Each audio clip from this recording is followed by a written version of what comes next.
औज़ुबिल्लाहिमिनश्शैतानिर्रजीम बिस्मिल्लाहिर्रहमानिर्रहीम। प्यारे बच्चों, अस्सलाम वालेकुम। प्रोफेसर तनवीर आपके सामने हाज़िर खिदमत है। प्यारे बच्चों, आज की जो हमारी वीडियो है वो BA पार्ट 2 के बच्चों के लिए करेक्शन जो है ये 2017 का पेपर है, ग्रुप पार्ट 1 का, मतलब ग्रुप 1।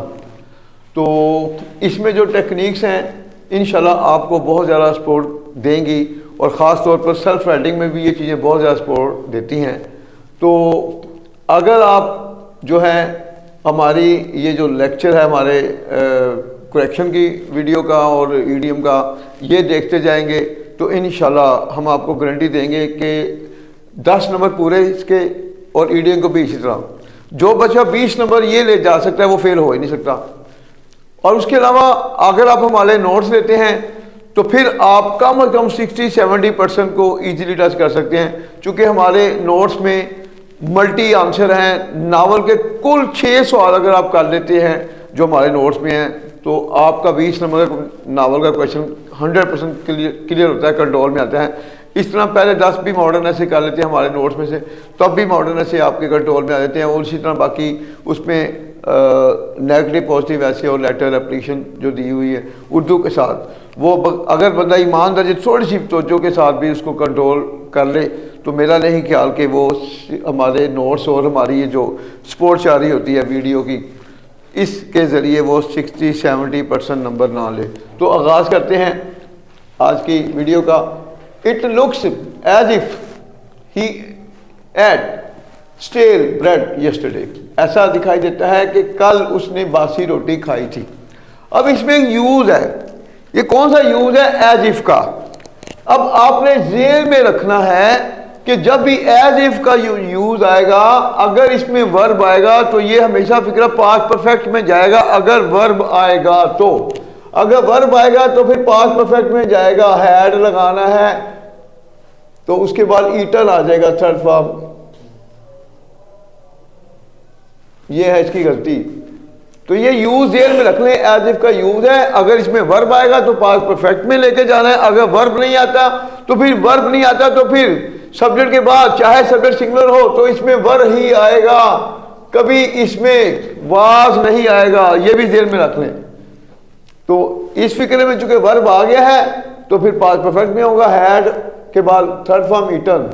तो ये थी इसकी मिस्टेक। नेक्स्ट देखें, this is the most unkindest cut of all. ये सबसे ज्यादा खतरनाक कटों में से एक कट है।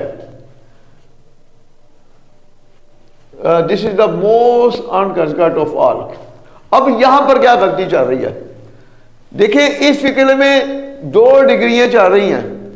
जिसकी डिग्री बनती है उससे पहले कभी मोस्ट नहीं आ सकता। ये जेल में रख लें। जिसकी डिग्री नहीं बनती उससे पहले मोस्ट आएगा, जिसकी डिग्री बनती है उससे पहले मोस्ट नहीं आएगा। तो अनकाइंडेस्ट ये पहले डिग्री है, थर्ड डिग्री है। जब पहले से ही थर्ड डिग्री आ जाए तो उससे पहले कभी भी मोस्ट यूज नहीं होगा। इतनी सी बात है। ये भी अब आपके 2 नंबर पक्के हो गए, 4 नंबर। नेक्स्ट देखें, we won the match by an inning. हमने एक इनिंग से मैच जीता। अब एन जो है हमेशा इसके बाद सब्जेक्ट जो भी आएगा नाउन सिंगुलर में आएगा, तो ये इनिंग के साथ एस लगाएंगे तो इनिंग्स बनेगा।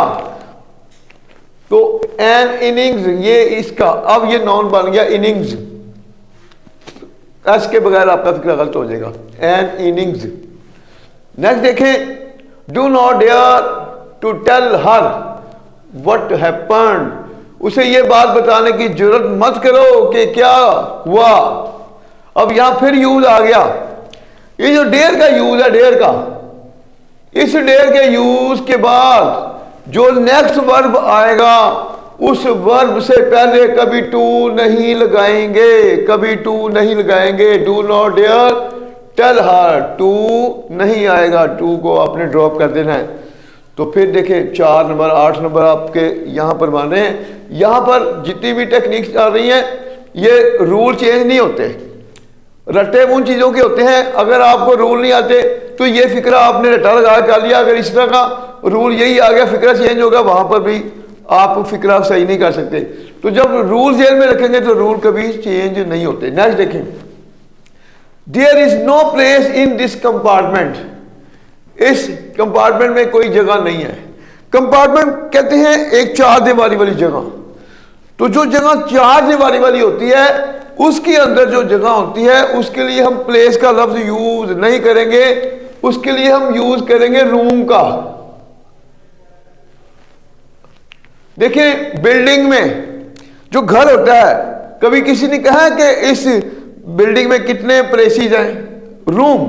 क्योंकि चार दीवारी वाली जगह जो होती है वो हमेशा रूम आएगा, तो प्लेस की जगह रूम आएगा। ये भी टेक्निक है, जेल में रखें। नेक्स्ट देखें, any of the two boys, दो लड़कों में से कोई एक हैव रिटन अ स्टोरी, कहानी लिख चुका है। अब यहां पर क्या टेक्निक्स है? जिस फिक्रे में एनी का लफ्ज आ जाए, इस जेल में रखना आपने। एनी हमेशा सिंगुलर सब्जेक्ट को शो करता है। किसको शो करता है? सिंगुलर को। जब सिंगुलर को शो करेगा तो सिंगुलर सब्जेक्ट के साथ कभी हैव नहीं आएगा। अब हैव की जगह आपने क्या लगाना है? हैज। ये हैज लगाएंगे तो आपका फिक्रा सही हो जाएगा। देखें छोटी छोटी मिस्टेक होती हैं। हमारे बच्चे अगर पार्ट 2 में फेल होते हैं वो सिर्फ इन्हीं चीज़ों से, चूंकि हमारे इदारों में रट्टे लगवाए जाते हैं, बच्चों को कंसेप्ट की तरफ नहीं लाया जाता। जब उनको कंसेप्ट की तरफ नहीं लाया जाता, उन्हें क्या पता एनी जो है वो किसको शो करेगा, कहाँ टू आएगा, कहाँ नहीं आएगा, कहाँ एडजेक्टिव की थर्ड डिग्री आएगी, कहाँ नहीं आएगी। ये छोटी छोटी गलती हैं। ये तो किसी सूरत में उनको बताई नहीं जाती। जब बताई नहीं जाती तो देखा इस पूरे पेपर में सारे यूजेज जा रहे हैं। तो यूजेज के बारे में तो जब बच्चों को अवेयरनेस दी नहीं जाती तो उन्होंने कैसे पास होना है? और यही वो चीज़ें होती हैं जो बच्चों को पास करने में सपोर्ट देती हैं। आगे देखें, he is MA in English, वो अंग्रेजी में MA है। तो MA से पहले आर्टिकल हमेशा यूज होगा। He is an MA in English, he is an MA। अगर आर्टिकल यूज नहीं करेंगे तो अब भी फिक्रा गलत हो जाएगा। I did not give him some money, मैंने उसे कुछ पैसे ना दिए। अब देखें फिर टेक्निक आ गई।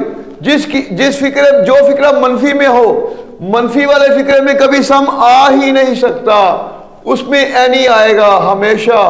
एनी कहाँ यूज करते हैं? सम कहाँ यूज करते हैं? अगर आपका फिक्रा मुस्बत है तो उसके लिए सम आएगा, मनफी या सवालिया फिक्रे में हमेशा एनी आएगा। तो ये मिस्टेक थी। नेक्स्ट देखें, ही स्वोर टू गॉड, उसने खुदा की कसम खाई। सिवियर कसम खाना, इसके बाद हमेशा आएगा बाय। तो ये आपने सुना भी होगा, वो हम आमतौर पर कहते हैं बाय गॉड, तो इसके साथ क्या आएगा? बाय। सिवियर के साथ हमेशा बाय आएगी। उसके बाद नेक्स्ट देखें, the scholarship were completed, scholarship singular है, तो जब सिंगुलर है तो फिर वर की जगह वाज आ जाएगा। तो इस तरह आपकी 10 करेक्शन मुकम्मल हुई हैं। अब आपने 10 में से 5 की चॉइस होती है। इनमें से 5 जो 100% रूल, जिनके रूल के बारे में आपको अवेयरनेस है, वही 5 करनी है। और उसमें पहले 5 को ही देखना होता है। तो पहले 5 जो है, जैसे ये वाली है नंबर 2 और ये भी यूज है, तो इसमें जो अब आपका ज़हन है, जो आपके ज़हन में पता चलेगी 5 हमारे जो 5 हमें आती हैं, इसमें एक रत्ती भर भी कंफ्यूजन नहीं है, तो फिर वही करनी है। जो डाउट वाली है वो नहीं करनी। पहले अच्छी तरह रीड करना है इनको। जब रीड कर लें फिर निशान लगाते जाएं। जब आप निशान लगाने आपको पता चल गया जी ये बिल्कुल 100%, चूंकि यूजेज आ रही करेक्शन जा रहे हैं। जो यूज वाली होती हैं उसके चांस 100% होते हैं, गलत नहीं होगी। तो जो यूज के बगैर होती है उसमें कंफ्यूजन होती है। तो आपने एक और चीज़ का ख्याल रखना है, हाथ में इधर से बड़ी आवाज़ें आ रही होती हैं, उन आवाज़ों पर कान नहीं धरने।